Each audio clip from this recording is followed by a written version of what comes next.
Assalamualaikum warahmatullahi wabarakatuh. Selamat datang di Politik Minggu Malam. Kali ini kita kedatangan tamu muda istimewa. Saja bang.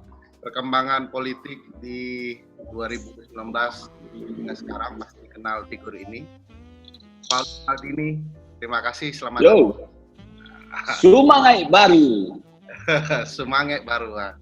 Langsung dia promo tagline politiknya Valdo Maldini. Bukan, itu udah jadi value.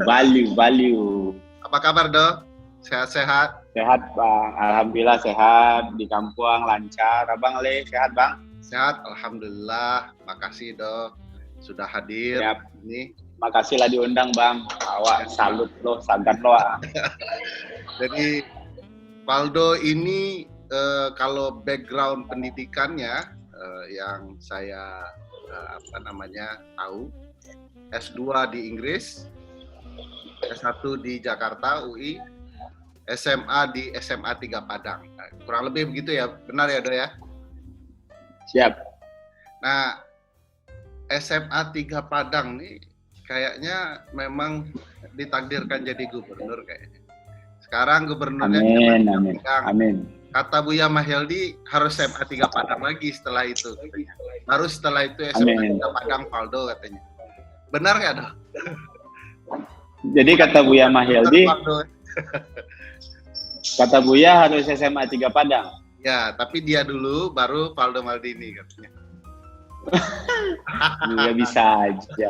Kita dianggap sama Buya aja udah alhamdulillah, Bang. Mantap. Menarik pilihan politik Valdo Maldini ya. Tidak banyak tentu anak muda yang berani turun. Saya bilang berani ya, turun ke gelanggang politik besar dan penting. Tapi Valdo Maldini melakukan itu. Apa latar belakang kepercayaan diri turun ke ranah politik yang katakanlah oleh sebagian orang hitam itu, Valdo? Ya, Bang Ferry, terima kasih. Makasih juga Bang udah diundang ke channel Bang Ferry. Seorang aktivis yang tidak pernah berubah apapun dan kondisinya dimanapun, dan selalu menjadi inspirasi kami-kami yang muda-muda untuk terus berjuang untuk kebenaran.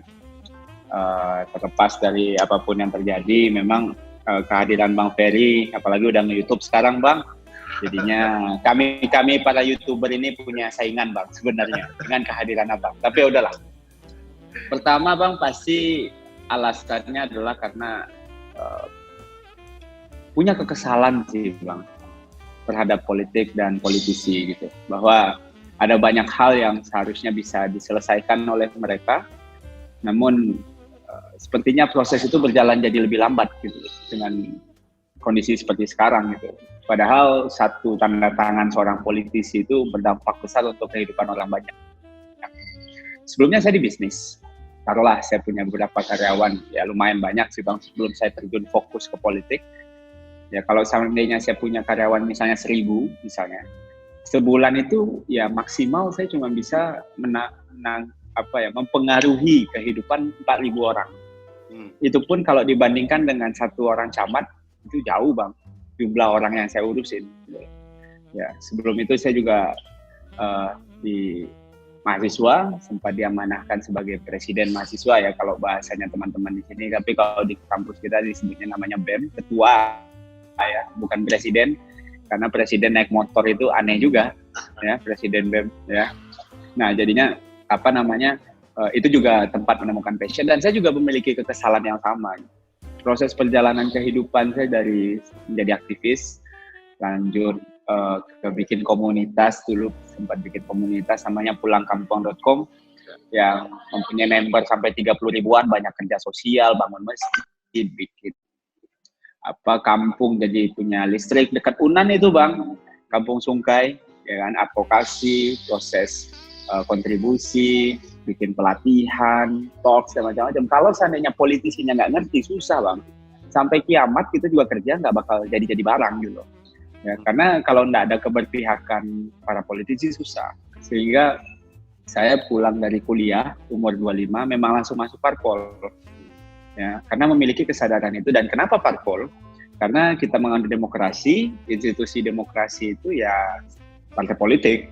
Nah, kalau mau perbaiki ya masuk dari parpol. Dan saya memilih jalan masuk ke dalam, walaupun tidak mesti semuanya ya menurut saya masuk ke dalam gitu ya. Karena kita harus bagi-bagi tugas, karena nanti nggak ada yang ngajarin mahasiswa kalau semuanya udah jadi politisi, termasuk Bang Ferry misalkan kan. Nah, jadinya mungkin saya memilih jalan itu dengan kesadaran penuh untuk berusaha hadir mewarnai proses demokratisasi. Jadi kekesalan itulah Bang yang membuat saya sampai sekarang bertahan, dan keyakinan bahwa kalau seandainya saya nggak bisa bilang bahwa ini tempat saya orang baik, kita butuh banyak orang baik, nggak gitu sih cara berpikir saya. Ya, tugas kita di tempat yang gelap ini, dan ketika masyarakat udah mulai tidak peduli dengan kesewenang-wenangan kayak gitu, ya kita tetap berjalan aja. Ya, sampai terang itu muncul. Misalnya sekarang masih gelap nih politik Indonesia, kata Bang tadi kan gitu, gelap, kotor gitu kan. Ya tugas saya untuk berusaha sampai ini jadi terang, saya harus tetap menyalakan saya punya cahaya gitu loh, mau nggak mau Bang. Dan terlebih mungkin Allah masih sayang ya, Allah sayang banget kita dikasih kekuatan bertahan di usia yang relatif sangat muda kali ya Bang di politik. Hijau sekali nih usia saya, hijau sekali. Saya baru 5 tahun di parpol, jadi masih hijau lah jatuhnya. Jadi kekesalan itu sih Bang sebenarnya. Tapi dari tone yang saya dengar dari penjelasan Valdo, terlihat Valdo memahami betul ruang politik yang hendak Valdo lakukan sesuatu ya di dalam. Tapi dari pengalaman kan dunia politik kampus dan dunia politik real, praktis ya, itu jauh berbeda ya. Sangat jauh Bang. Tapi Valdo menyadari ada beberapa hal soal kerumitan, sulit dikendalikannya politik, dan mau melakukan sesuatu karena itu yang betul-betul mempengaruhi banyak kebijakan. Apa perbedaan dunia politik kampus dan dunia politik real, Valdo? Kalau mungkin sama ya Bang ya, sama kayak mungkin kalau yang sibuk di advokasi kampus sama advokasi real juga beda. Pers kampus, pers dunia nyata juga beda. Rohis sama majelis taklim jauh lebih beda mungkin. Ya. Nah jadinya perbedaan itu pasti ada Bang. Mungkin angle-angle-nya aja yang beda di setiap ini Bang. Setiap ya mungkin kalau Abang sibuk mengadvokasi konstitusi gitu kan, dulu di kampus mungkin bisa menang di peradilan semu dan model-model kayak gitu. Ya ini kita di dunia nyata, kalau kita kalah orang menderita kan gitu. Yeah. Ya kan, kalau peradilan lomba mungkin ya kalah ya udahlah nggak dapat piala gitu kan. Tapi ketika kalah di persidangan dan itu berdampak kepada konstitusi, ya negara kita jadi berubah kan gitu. Sama dengan politik Bang menurut saya. Jadi ketika di kampus ya kita belajar election, kita belajar campaign, kita belajar gimana mengorganisir massa, kita belajar bagaimana caranya advokasi, bagaimana caranya demonstrasi gitu kan. Nah namun di sisi lain mungkin dibilang tidak berdampak, kampus enggak juga ya. Kadang-kadang advokasi yang kita lakukan itu berhasil, namun playernya mungkin ya, tokoh-tokoh yang terlibat, aktor-aktor yang terlibat, struktur yang bermain, elit dan oligarknya mungkin jauh lebih berbeda dibanding politik kampus ya. Nah sehingga menurut saya sih secara teori atau game teorinya mungkin relatif lebih mirip ya, tapi mungkin yang lebih berbeda adalah bagaimana ini tidak lagi dianggap menjadi sarana latihan Bang ya. Pada dasarnya bagi saya kan kampus adalah tempat sarana latihan yang paling tepat. Sehingga sayang banget nih mungkin karena Bang Ferry banyak mahasiswanya, Bang Ferry juga yang nonton gitu ya, kawan-kawan kue-kuehan lah latihan di kampus tuh sebelum menyasar ya, tapi jangan lama-lama bana kan weko kan gitu Bang ya kan, nyo latihan kan obat tenyo kan gitu Bang. Nah jadinya menurut saya sih Bang mungkin di politik praktis ini ya aktor-aktor yang bermain itu bukan lagi orang-orang yang bisa jadi mereka yang tidak pernah terlihat, orang-orang yang punya capital dan uang yang sangat banyak gitu, yang bisa jadi mempengaruhi proses politik yang terjadi. Nah, tapi pada prinsipnya Bang, cara berjuangnya menurut saya sama. ketika kita berjuang dengan ya nothing tulus, terus kita berjuang dengan value, nilai yang kita yakini, tidak mudah. Sama dengan anak BEM.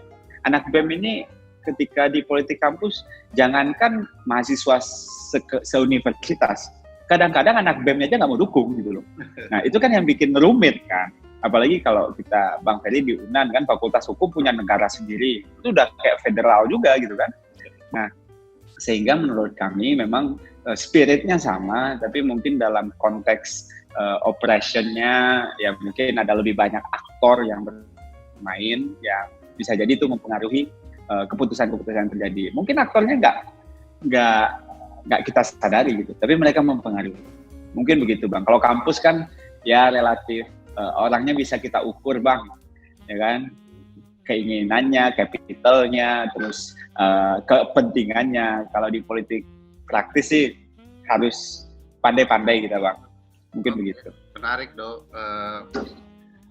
Kalau dibaca lagi lebih jauh, Faldo Maldini ini cukup berani atau mungkin tidak nyaman dengan kondisi situasi yang stagnan ya, yang nyaman lah bagi diri. Sebagai pebisnis, meloncat ke ruang politik tentu tidak nyaman, tidak cukup berpuas diri dengan situasi yang ada, lalu mencoba beralih tempat. Gitu ya. Sebagai anak muda yang di Sumatera Barat dulu sempat terkenal platformnya Pulang Basamo ya, Pulang Kampung Basamo. Pulang Kampung aja Bang. Pulangkampung.com ya. Itu waktu awal-awal cukup heboh.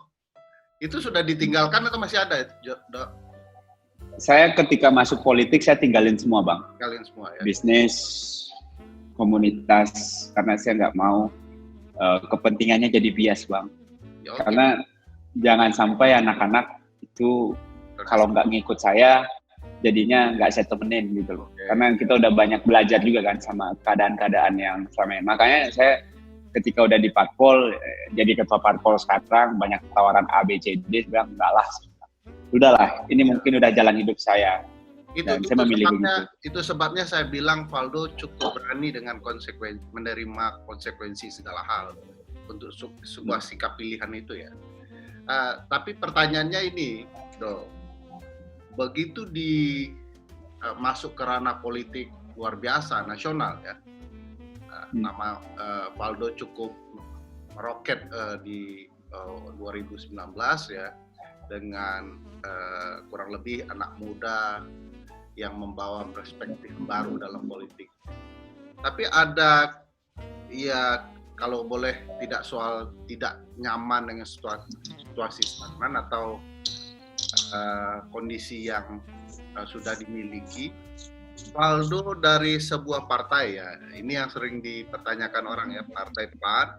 Secara nama sudah bagus, jabatan di partai juga sudah sangat luar biasa menurut saya di tangan seorang anak muda begitu ya. Tiba-tiba dengan sangat berani berpindah partai begitu ya. Bahkan kalau di banyak kalangan berpindah pilihan. Nah, sebagian besar yang mengagumi Faldo tiba-tiba marah begitu, tidak menerima dengan kenyataan dan realitas politik yang ada. Faldo menyikapi kemarahan besar itu bagaimana, Dok? Ya, bagi saya Bang, memang itulah ya Bang ya, untuk sebuah cita-cita besar, kita itu nggak boleh takut mengambil jalan yang paling ekstrim. Ini mungkin jalan sangat ekstrim ya. Dan saya kira mungkin itu yang membedakan muda sama yang mungkin yang tidak muda lagi. Ini mungkin kita nggak ngomong usia ya Bang ya, tapi spiritnya ya. Okay. Karena kan memang ini ekstrim sekali. Dan bagi saya untuk sebuah pilihan yang besar, jalan yang sangat ekstrim pun harus dipilih. Dan itulah yang mendasari saya bilang, oke, ini ekstrim sekali. Tapi ya, saya merasa tidak ada yang saya rugikan sih sebenarnya Bang. Ketika saya pindah ke PSI sebenarnya ya, kalau boleh diukur-ukur ya, saya nggak pernah pakai APBN, APBD gitu-gitu kan. Ya tapi kan memang namanya di politik Bang, ini namanya kesempurnaan itu kan mustahil Bang. Kita nggak mungkin disukai oleh semua orang gitu kan. Dan tugas kita adalah konsisten aja berjalan terus. Jujur aja Bang, saya mungkin pernah di fase hampir di setiap 1 meter saya jalan tuh orang minta foto gitu loh. Ya. Jalan semeter minta foto, jalan semeter minta foto, capek sekali kan kadang-kadang ya. Tapi di sisi lain, saya berpikir lagi, apakah tujuan saya ini? Gitu?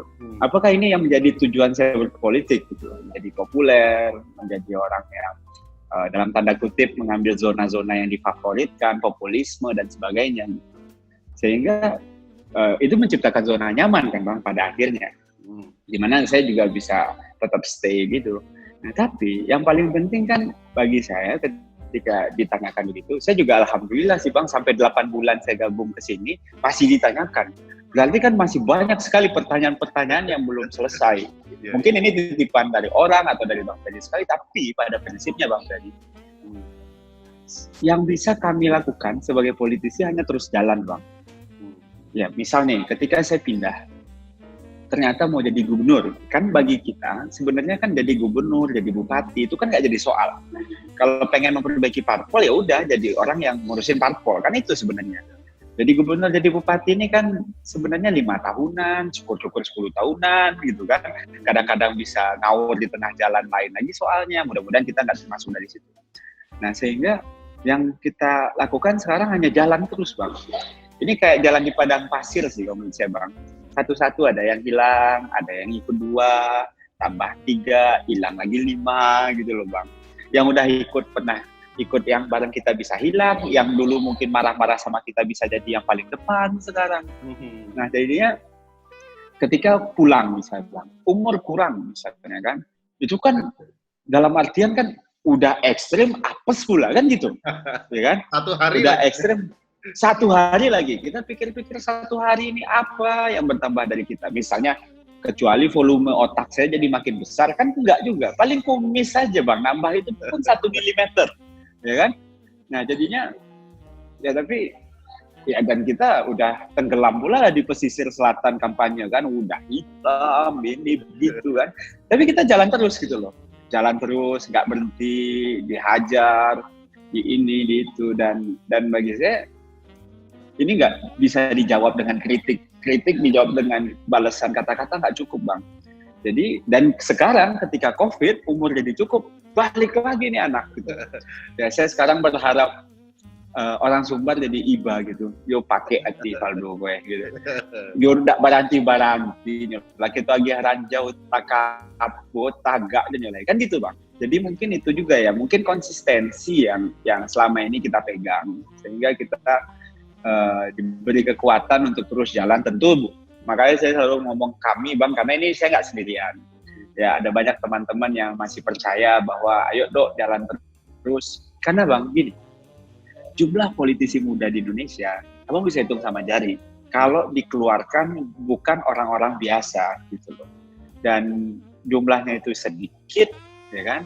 Dan ada salah satu dari Sumatera Barat nih, gue bilang kan.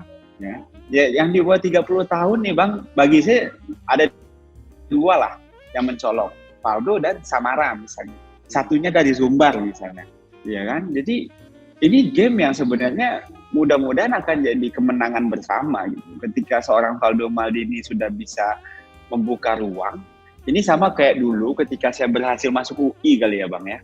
Rasa-rasanya semua orang akhirnya daftar ke UI aja kuliah gitu. Si Faldo saya bisa, saya kan bukan juara kelas nih Bang, ya kan? Si Faldo saya bisa, Mas Sawain enggak. Nah sekarang kan contohnya gitu. Si Faldo aja bisa, akhirnya banyak juga calon-calon yang merasa, oh bisa juga nih saya daftar mereka koalisi poros baru. Kan makin banyak calon makin enak Bang sebenarnya.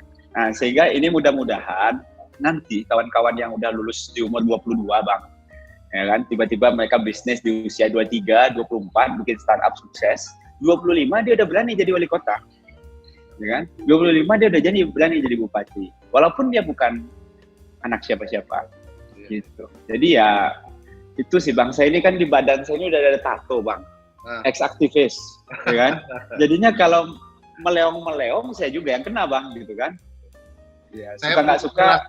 Dulu sama penonton channel ini, Faldo sempat pernah maju mencalonkan jadi gubernur Sumatera Barat, tetapi ya sial tadi, sebagaimana yang disampaikan Faldo, kurang 1 hari usianya 30 tahun ya, dari masa pendaftaran terakhir.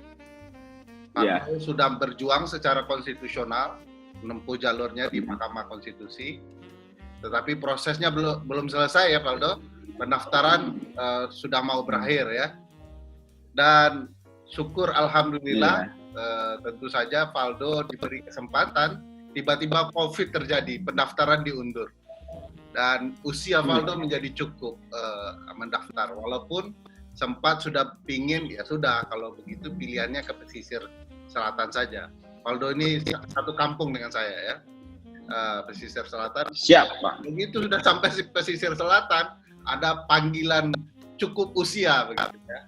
Dan ya ini pertolongan bagi Faldo dan perjuangan. Nah bagi saya berpikir positifnya gini Bang. Nah,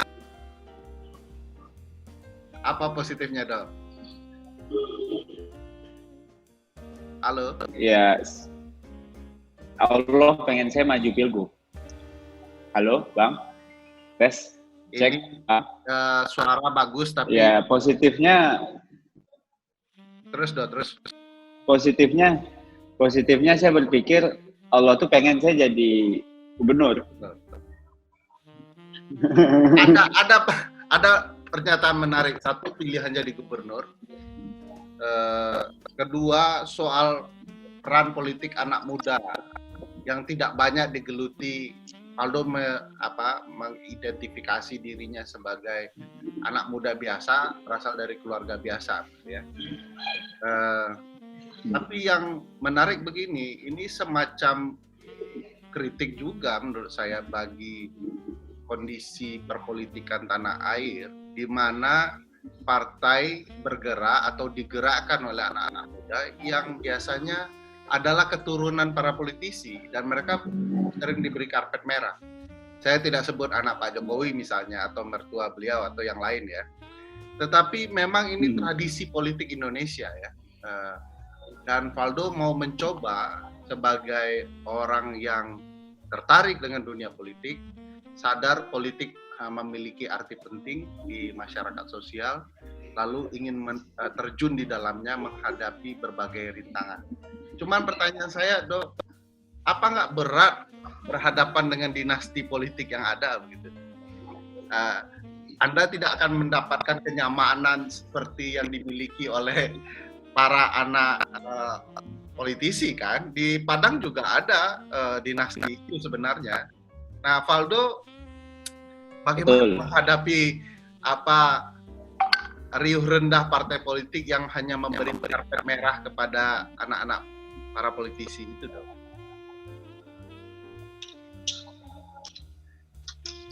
Ya, kalau saya sih Bang sebenarnya tidak ada masalah, itu privilege yang dimiliki oleh kawan-kawan. Dan setiap orang saya kira punya privilege, ya, punya privilege yang bisa jadi bentuknya nggak sama, tapi mungkin value-nya sama. Ya.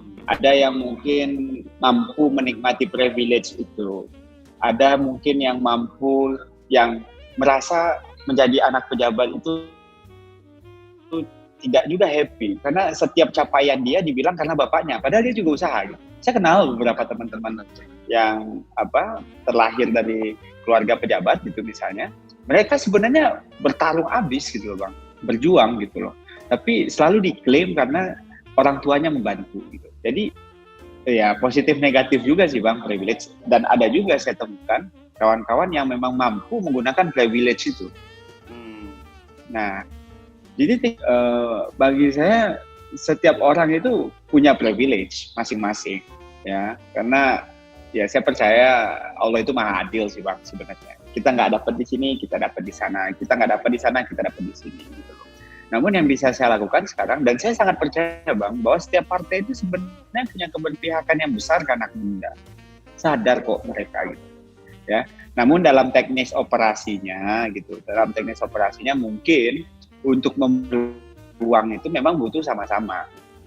Dalam artian saya tidak melihat juga jujur aja ketika saya punya banyak teman-teman yang berasal dari keluarga elit ya mereka tidak hanya pengurusnya mereka aja gitu loh. Mereka juga mengajak yang lain sebenarnya. Dan itu terasa Bang mungkin cara mengkomunikasikannya mungkin tidak terbuka gitu ya, mungkin dia lebih prefer cara-cara yang lebih tertutup gitu karena nggak nyaman dengan publisitas media. Nah, kalau kita kan memang media inilah power kita kan gitu. Nah jadinya saya di titik ini Bang merasa pada akhirnya masyarakat ataupun publik itu kan bisa menetapkan pilihan sendiri. Ya, dengan berkembangnya zaman seperti sekarang, apalagi COVID ini kan merubah banyak hal, Bang. Hal-hal yang nggak mungkin jadi mungkin. Kayak kita Zoom sekarang inilah. Mana kepikiran nama kita dulu bikin konten pakai beginian, Bang? Ya kan? Bahkan sekarang politisi pun kampanye pun begini pada akhirnya. Jadi saya tetap percaya, Bang, semuanya berjalan ke arah sana. Tapi memang betul, dalam praktiknya ada yang agak kasar mainnya, agak keras mainnya, dan cerita-cerita orang biasa mengalahkan mereka juga tidak sedikit. Ya, ada misalnya Mbak Sarah misalnya di Jakarta Barat kalah sama Kamaruzaman misalnya kan, itu anak ownernya Gerindra punya BPKB di Gerindra misalnya kalah sama Kamaruzaman ya, Bang Kamaruzaman dari HMI kan, jadinya nggak semuanya juga pasti menang gitu Bang. Jadi garantinya mungkin punya modal yang besar, tapi di politik ini kan kalau kita bicara modal nggak kayak dagang Bang. Belum tentu banyak uang bisa beli semuanya. Kalau di dagang cara matiin bisnis orang beli aja perusahaannya selesai. Tapi kalau di politik nilainya bisa berubah-ubah Bang. Nah disinilah saya merasa yang paling penting adalah transparansi penggunaan dana. Dan itulah yang isu yang selalu kita perjuangkan gitu. Karena kan ex-aktivis balihonya kecil-kecil, ya kan? Ex orang kaya balihonya segede gajah gitu kan. Kan sudah dimulai itu dengan penyetaraan alat peraga. Mungkin nanti kita akan masuk lagi dengan pembatasan biaya kampanye misalnya. Misalnya maksimal untuk seorang DPRD tingkat 2 itu maksimal cuma 50 juta misalnya.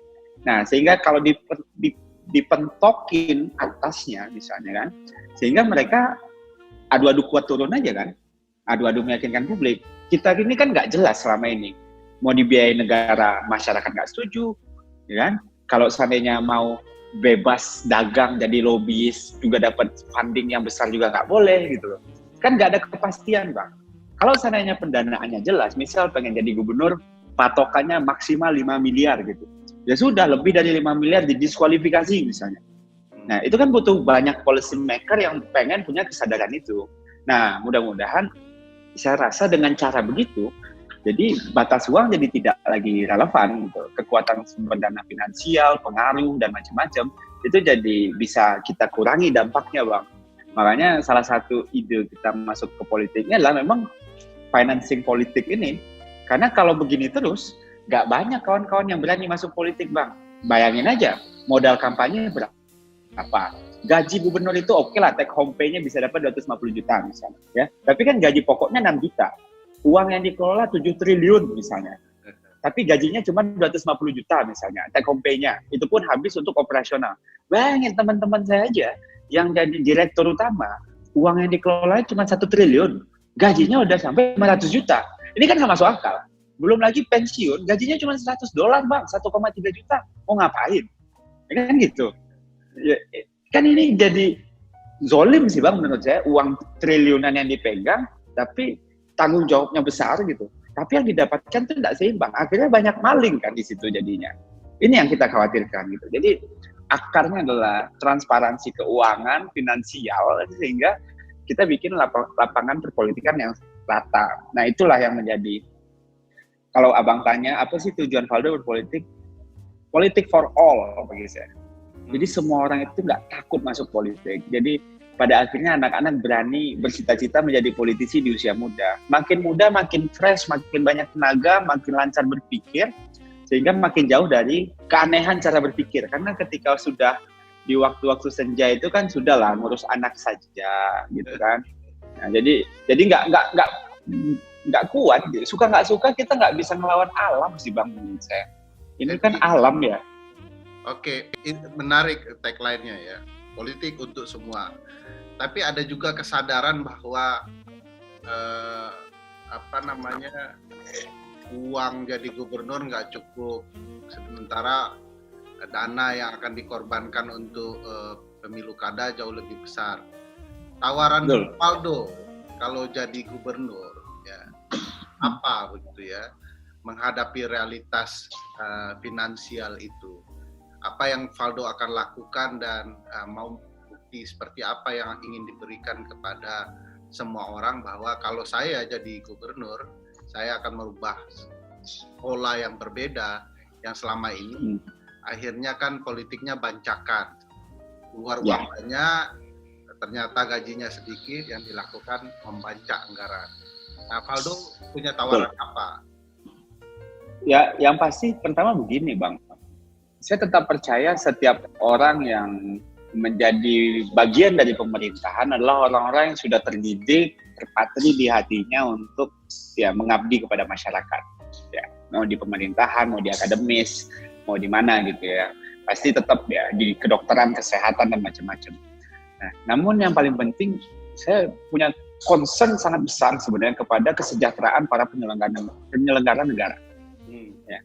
Ya, karena kalau mereka belum sejahtera, wah sulit Bang kita ngajak mereka mikirin kesejahteraan orang lain. Ya, sehingga tentu menjadi sangat fair kalau seandainya kita memberikan insentif yang besar bagi orang-orang yang menjadi penyelenggara negara. Suka nggak suka. Ya, dari awal pun kalau kita ngomong kampanye, kita mainnya sangat-sangat, apalagi dengan COVID sekarang, Bang. Saya sangat happy sekali. Kalau main medsos, bismillah deh. Ya, followers kita kuat, ya, jaringan kita kuat, database kita banyak, ya, dan kita ngerti tekniknya, gitu kan. Nah, mudah-mudahan dengan teknik-teknik seperti ini merubah cara kita kampanye. Misal dari kampanye aja, kita sih fair-fairan, kita berani fair-fairan nanti. Saya pun masih fundraising, Bang. Ya. Dan yang menjadi, ini mungkin jarang saya omongin ya, tapi saya mungkin perlu omongin gitu, bahwa ketika saya fundraising, teman-teman saya yang sudah menjadi manajer, sudah menjadi direktur di beberapa startup, invest kok ke kita. Karena mereka bilang, saya nggak bisa masuk politik dong. Ya cuman you yang menjadi kawan kita di politik, kata dia. Jadi ya kita akan invest di you gitu. Kita bantulah, butuhnya apa? Misalnya, ya baliho oke, ayo kita bantu gitu kan. Kaos ayo, gue juga ikutan deh, chip in gitu loh Bang. Jadinya udah ada kesadaran itu, sehingga ketika Faldo didonasikan oleh orang banyak, berarti Faldo jadi milik publik dong. Ya, sehingga dan itu yang sedang terjadi sekarang, dan nanti mungkin transparannya bisa dilihat di laporan dana kampanye kita di KPU gitu loh. Nah, sehingga kita pribadi dari awal berusaha betul tidak terikat pada orang-orang yang sebagian gitu, sehingga kita juga bisa memiliki independensi dalam menentukan kebijakan. Itu satu. Terkait reformasi birokrasi itu sulit terjadi kalau sayanya orang di dalam yang pelaku birokrasi ini sendiri tidak sejahtera. Ya misalnya fairly to say ya kenaikan gaji, ya walaupun mungkin kita memiliki APBD yang mungkin tidak seluas di DKI yang 90 triliun gitu kan, kita cuma punya 7 triliun. Tapi kita harus carikan jalannya, dan kita lagi punya rancangan APBD versi kita sendiri yang akan kita tawarkan pada publik nantinya. Sehingga ini jadi masuk akal, ya. Ini jadi masuk akal gitu. Kita punya budget gaji berapa, planning kesehatan berapa, pendidikan di mana, nanti kurangnya di mana kita harus tombok pakai apa gitu loh. Nah, jadinya itu yang pertama. Yang kedua, suka nggak suka, yang namanya pembangunan yang bisa kita harapkan ke depan, fisik penting Bang. Fisik penting, saya nggak bilang infrastruktur nggak penting.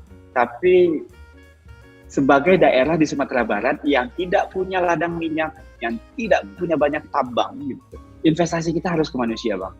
Mau nggak mau, sekolah diperbaiki, banyak pelatihan untuk yang nganggur. Setelah itu juga kita perkuat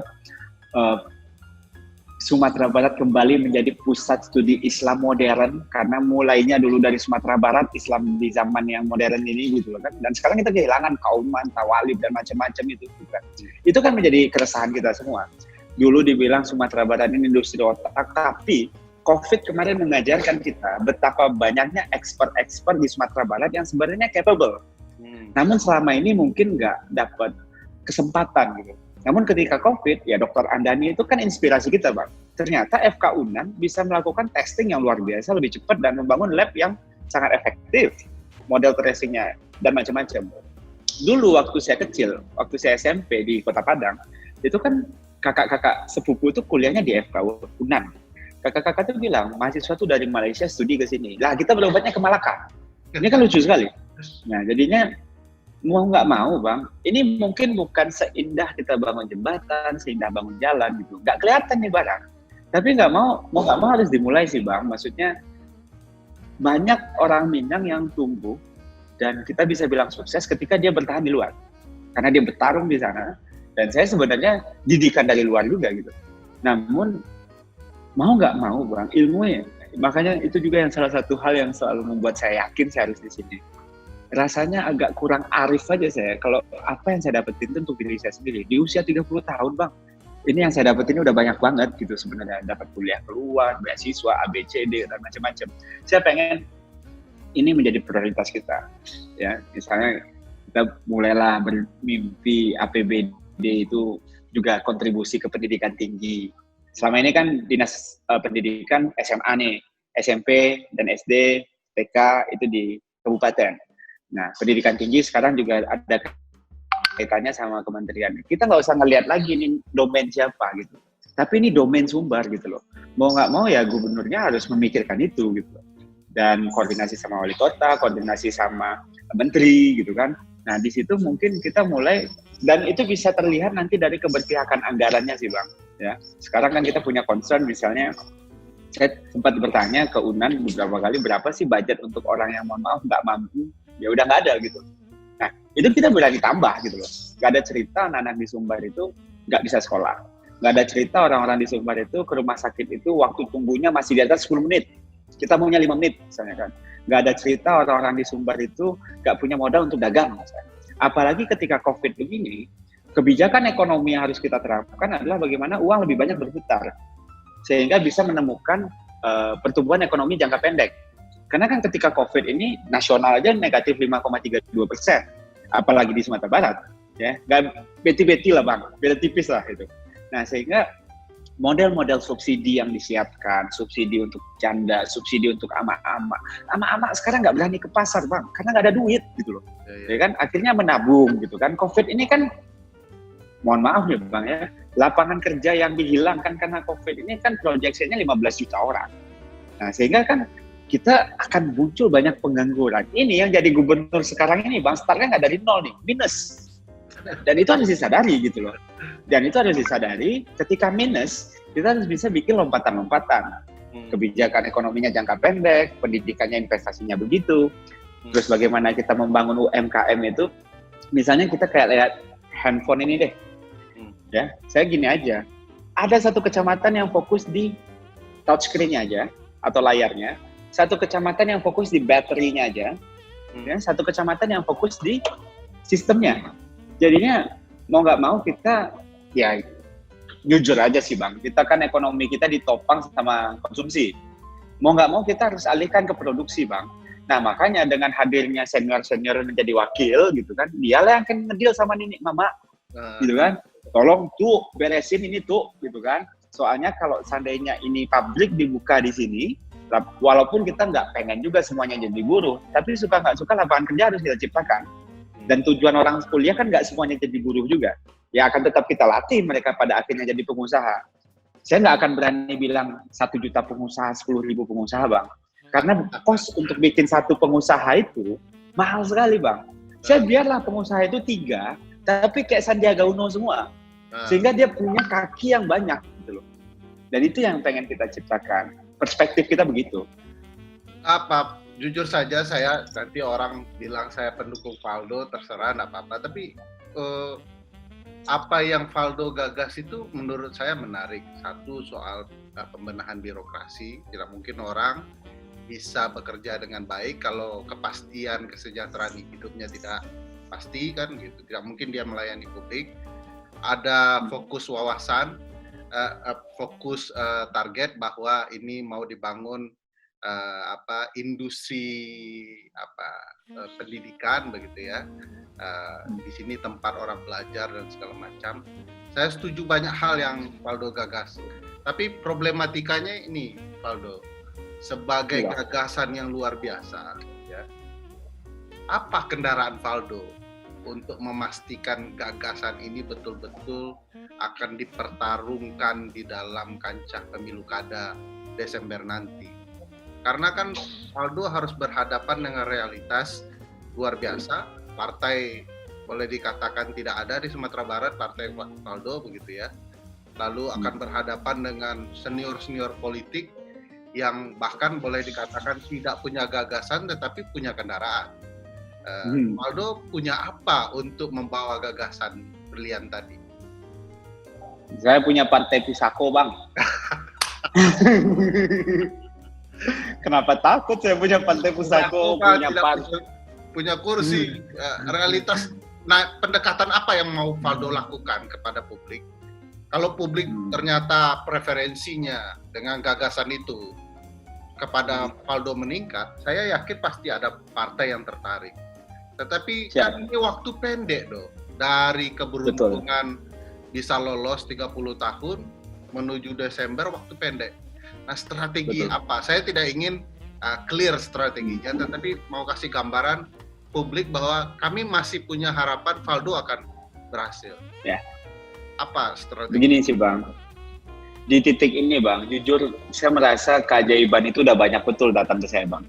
Pertama, keajaiban usia. Ya. Oh, sorry. Yang kedua, keajaiban PKB yang tiba-tiba datang mendukung, ya kan? Jadi ini Allah ini baik banget, saya bilang. Saya dikasih bantuan banyak banget gitu. Nah, kita sedang menanti keajaiban selanjutnya, di mana pada akhirnya mudah-mudahan setiap partai berkenan mengusung seorang anak muda yang ya bisa menjadi jembatan untuk mereka. Sorry Bang, ini Zoom-nya kan. Biar jadi tahu orang kita sedang Zoom. Iya. Jadi harapan kita yang bisa saya lakukan sekarang adalah berpasrah kepada partai-partai politik yang ada. Semoga kita masuk dalam perhitungan mereka. Proses politiknya tentu saya jalani. Saya maksudnya berpasrah bukan berarti saya diam aja sih Bang. Maksudnya ketika ada PKB nggak cukup, ternyata partai politik menggagas poros baru misalnya. Nah, kita ikuti prosesnya. Kita mendaftar gitu. Kita mendaftar dengan kesadaran bahwa kita memang tidak punya apa-apa gitu loh. Nah, yang paling sulit di politik ini kan kesadaran ini gitu. Nah, saya sadar gitu, di titik ini yang bisa saya harapkan adalah keajaiban. Tentunya pasti keajaiban yang masuk akal. Nah, gimana caranya bikin masuk akal Valdo? Ya sudah, menurut saya survei aja Bang. Ya, bargain kita kan itu. Saya kan baru kerja 1 bulan Bang. Ya. 1 bulan kerja, ya 1 bulan kerja, yang awalnya ketika di pesisir selatan contohnya ya Bang Ferry. Di pesisir selatan itu kita 1 bulan kerja, itu kita bisa achieve 12%. 12%.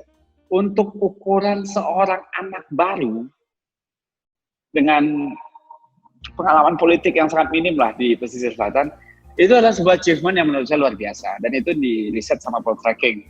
Ya. Nah, mudah-mudahan ini kan kita lagi jalan, dan mungkin hasil surveinya keluar tanggal 18. Walaupun kita sadar bahwa survei bukan penentu.